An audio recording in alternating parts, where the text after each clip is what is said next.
Ever since Shadow of the Erdtree dropped, everyone's been losing their minds. Reddit looks like a war zone. Half the players are demanding refunds because they can't get past the first boss, while the other half are writing essays about getting good. Trust me, I have been reading these forums all week, and the salt is real.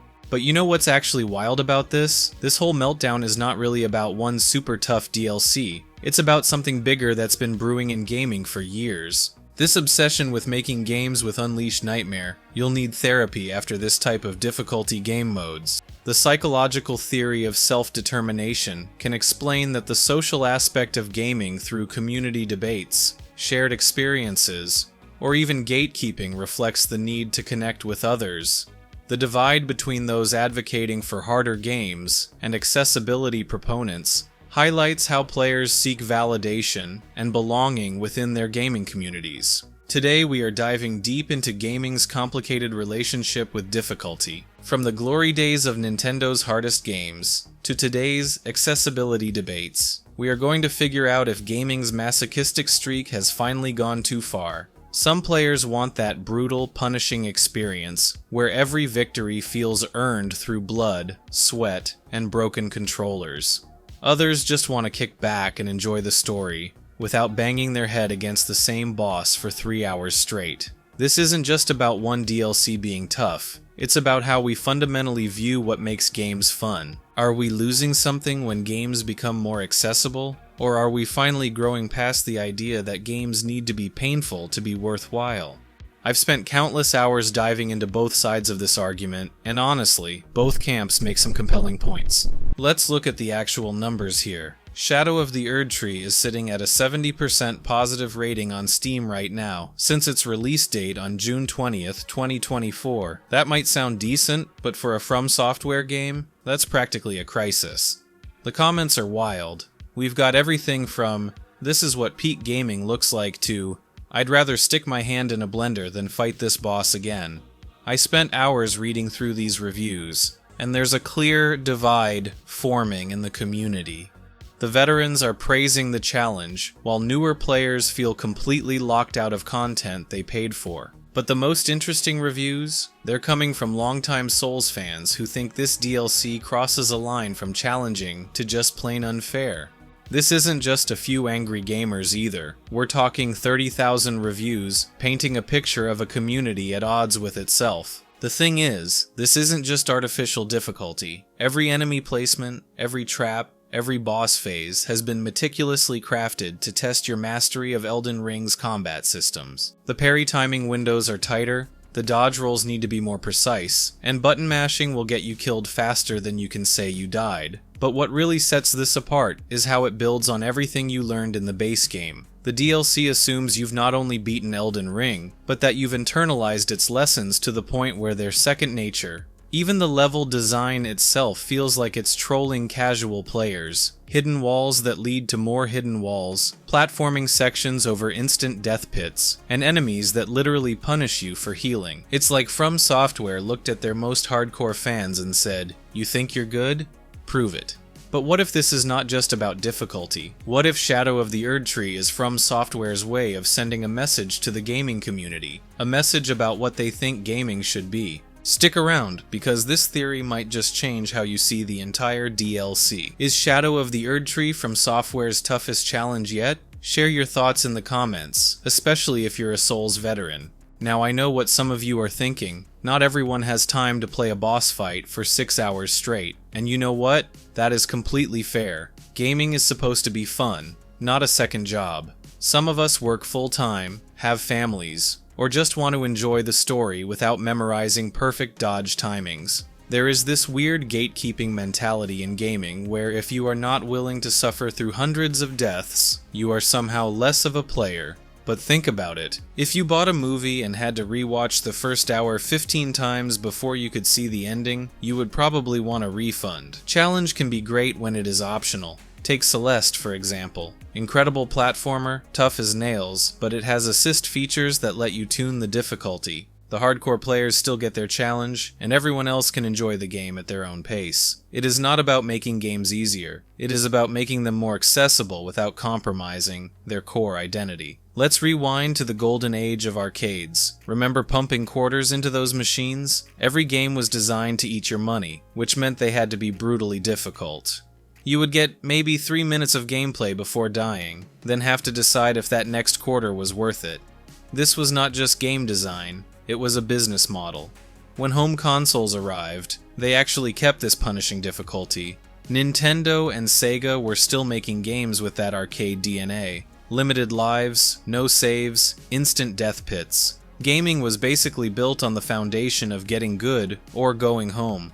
The original Ninja Gaiden was not trying to tell you a story, it was trying to break your spirit. But here is the fascinating part. This difficulty was not just about making money anymore, it became part of gaming culture. We started wearing our gaming achievements like badges of honor. Beating Battletoads became the ultimate flex. These games shaped how an entire generation views challenge in gaming. This history explains so much about why we are still arguing about difficulty, but now we are in a different era, where games can be anything they want to be.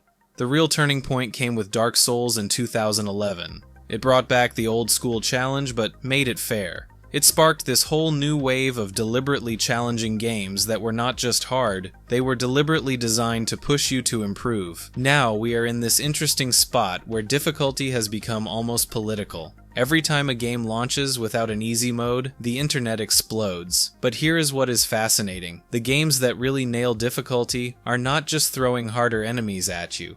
They are teaching you, pushing you to master their systems, and making you feel like a god when you finally succeed. And speaking of mastering systems, there's one game that completely redefined how I think about difficulty. It's not Dark Souls, it's not Celeste, and it's not even Hollow Knight. Stick around, because this example might just blow your mind. I used to always pick the easiest mode in games, but lately I have been challenging myself to play on the highest difficulty when live streaming on Twitch. I've been streaming The Witcher 2 pretty regularly. The link is in the description if you're interested, and playing it on hard difficulty completely transforms the experience. It's a stunning example of a game that forces you to use its systems, but in the best natural feeling and world way possible. You actually have to use every tool at your disposal. Reading monster weaknesses becomes crucial, brewing the right potions before a fight feels meaningful. And applying the correct blade oils is not just some optional mechanic anymore. It is essential for survival. It really makes you feel like a professional monster hunter, making calculated preparations for each contract. But difficulty settings have evolved into this whole complicated thing. Some games have sliders for every possible challenge factor: enemy health, damage output, resource spawns. Should every game be beatable by everyone? Or is there value in preserving that classic challenging experience? These are not just academic questions, they are shaping how games are being made right now. So what separates a challenging game from a frustrating one? It is not just about cranking up enemy health bars or making your character die in one hit. The best challenging games are like a well-designed puzzle, where every death teaches you something new. Take Hollow Knight for example. That game will absolutely destroy you at first, but it never feels cheap. Every boss has clear patterns. Every platform sequence can be mastered with practice, and most importantly, when you die, you know exactly why. Compare that to games where enemies just become bullet sponges, or where random one-shot kills come out of nowhere. That is not challenge, that is just padding game length with frustration. The difference is whether the game respects your time and gives you the tools to improve. A truly challenging game creates those amazing moments where you finally beat that boss you have been stuck on for hours, and you realize you are not just getting lucky, you have actually gotten better at the game. Complexity and difficulty are not the same thing. Take Ikaruga for instance. On the surface, it looks like just another bullet hell shooter, but what makes it fascinating is its polarity system. You are not just dodging bullets, you are actively switching between black and white polarities to absorb certain shots while avoiding others. It is complex, sure, but that complexity creates depth rather than just difficulty. The game does not throw more enemies at you or make them harder to kill. Instead, it introduces this intricate dance of color switching that becomes almost meditative once you get into the flow. You are not fighting against unfair odds. You are mastering a system that is deep but completely fair. What is really interesting is how this applies to modern games too. Think about Monster Hunter weapon systems. Each one is incredibly complex with its own moveset and mechanics, but that complexity gives you options, rather than just making the game harder. It is the difference between get good and actually getting better at understanding game systems. What is really interesting is how games have perfected this reward loop. They are constantly walking that fine line between frustration and achievement. Too easy, and we get bored. Too hard, and we quit. But when a game hits that sweet spot where victory feels earned but not impossible, we will chase that high for hours. This explains why so many of us come back to challenging games even after swearing them off. It is not just about bragging rights or achievements. It is about proving something to ourselves. Each victory, no matter how small, adds to our personal highlight reel of gaming moments we will never forget.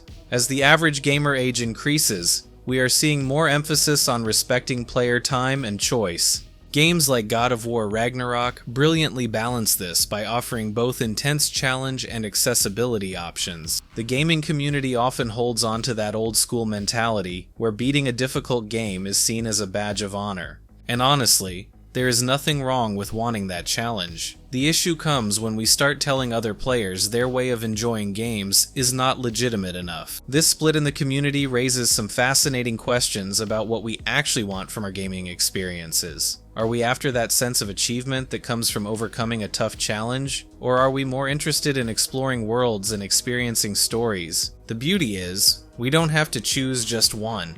The big question in gaming right now is about summoning help or using exploits to beat tough bosses. Some players say it ruins the true experience. These are usually the folks who memorized every boss pattern and can beat millennia blindfolded with a Guitar Hero controller. Games like Elden Ring actually built these mechanics into the core experience. Summon signs are a legitimate strategy the developers wanted you to use. The same goes for finding clever ways around tough encounters. If you figure out how to make a boss fall off a cliff, that is not cheating. That is creative problem solving. They created these systems because they understood something important. Different players enjoy games in different ways. The real accomplishment is not in how you beat a game. It is in the journey of discovering what works for you, whether that is spending 50 hours perfecting your parry timing or finding that perfect spot where the boss AI breaks down. At the end of the day, you still overcame the challenge. You just did it your way. Because games should be about having fun, whatever that means to you, and you need to watch this video. Far Cry, the rise and fall of a gaming icon, and remember, seek to learn, not judge.